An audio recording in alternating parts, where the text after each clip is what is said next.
We finally have some cool CrossFit semifinal programming. Now, I actually did like Syndicate Crown. NorCal just put out their programming for their semifinal, and it's actually really cool. Now, I'm a little biased because what made me fall in love with CrossFit was just being able to do everything and like express my fitness and my athleticism in so many different ways. Like that's what really made me fall in love with CrossFit. And I think that this programming is doing that pretty well. Like it's actually really cool. So I'm going to go through some of these events and just give like a little bit something about each one. The first one is Heavy Isabel.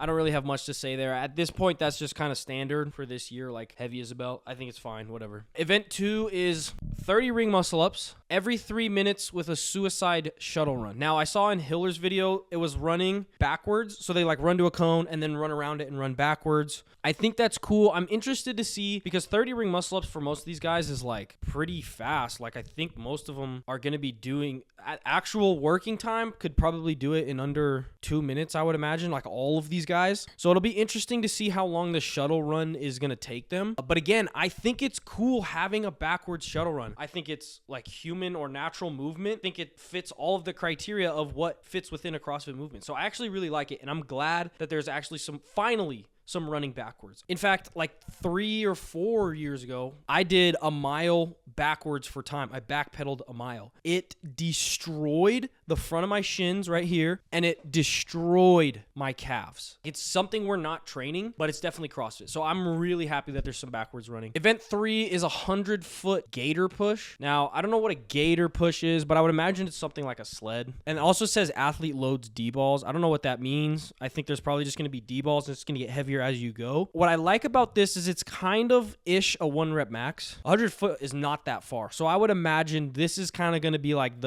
besides Isabel, like the short or sprinty one. I really like testing strength in a different way other than just like the barbell Olympic lifts. So I think that's going to be cool. Event 4. Now there's 2 interesting things in this. The first is the reverse lunge wall ball. The second is the bar muscle up plus pullover. So let me think about that. You're going to do a bar muscle up and then you're going to come down into a pullover. I'm actually not a big fan of the pullovers in workouts. I know they came out in the like speed medley in 2023. I'm not a huge fan of the pullovers because I think pullovers don't move a large load a long distance quickly as much as a lot of other CrossFit movements. Obviously they still do, but I think they're a little less functional in that way. And that's my own personal opinion. I don't know the actual stats on it, but I feel like you could output less power on a pullover than almost any movement. So that's why I don't love the pullover. Also, what's interesting about a pullover is I think it's actually not quite as core to extremity as a lot of other CrossFit movements. Like the first move in a pullover is basically to pull here, which is a little bit counterintuitive to kind of everything we do being core to extremity. So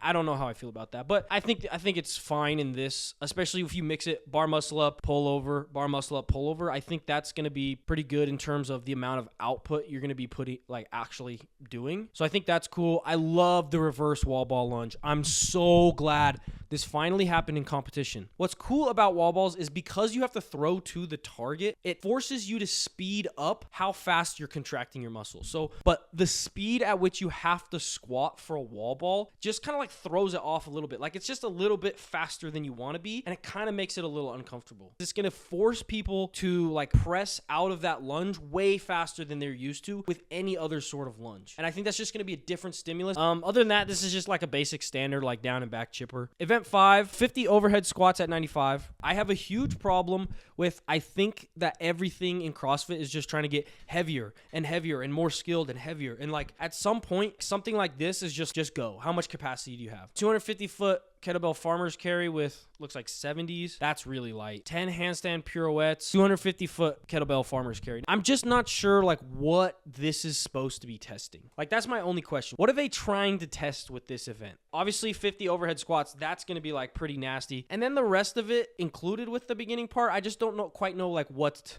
the test is. Event 6, 2K row, 2 mile run, but the 2K row is a separate score. I do not think in competitions nearly enough people do double score. score. I think double score is the best thing for forcing intensity on someone. I know you're already going to have intensity because it's a competition, but by doing this, what it does is it forces the intensity on the 2K row instead of being able to game it and be like, oh, I'm going to go 20 seconds slower on the row so I can go faster, 30 seconds faster on the run. You're going to row hard and then you're going to immediately run hard. Event 7, 5 legless rope climb. I'm sure this is going to be like to 13 feet like all the semifinals or 14 feet or whatever. So I think the way this is laid out is there's going to be the rope here, legless, and then you're going to jump, jump, clean, jump, jump, legless. I'm actually a huge fan of moving your own equipment or getting yourself through equipment in a workout. You have to finish something and take your equipment with you. I don't know why. Something about it's just like aesthetically or like cool to me. So I like that. I'm curious to see how high the box jump over is. Just looking at it, I think it should be like 40 for men and like 32 for women. I'm hoping it's probably like that. Maybe even a little bit taller. I'm not sure, but I definitely think it should be over. Like it shouldn't be like 30. Like at that point, it's just almost useless. To wrap it all up, I think this programming is super cool. I love seeing new things. If you want to watch my video that I just made about why